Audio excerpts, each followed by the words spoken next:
How to write a check on Royal Bank of Canada.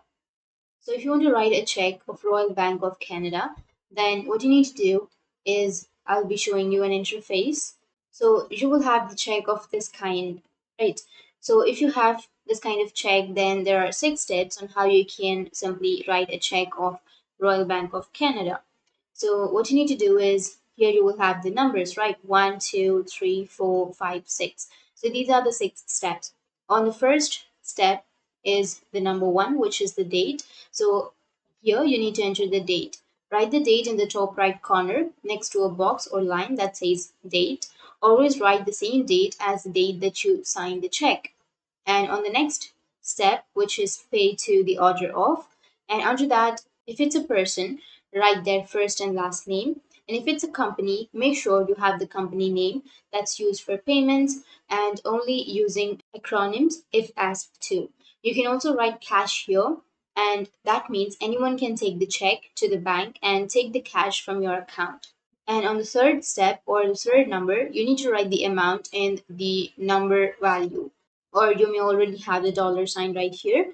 And you need to enter the amount of money that you want to taken out of your account in numerals.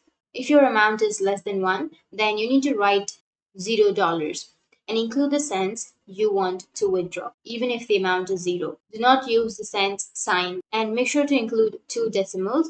For example, if you want to write a check for 50 cents, then you should write this kind of interface, which is $0 point 50 cents, and not all of these.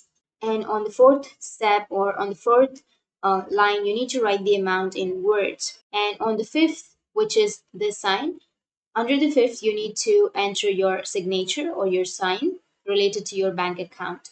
And under the sixth, it's the memo option, but it's completely optional. You can either write anything or you can simply leave that as a blank space.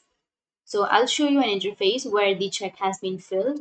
So here you can see the check, the filled check. Here you have the date and then the amount in words and the name and the memo and the signature. So that's how you can fill a check of Royal Bank of Canada. And if you have any questions, feel free to comment below. Thanks for watching.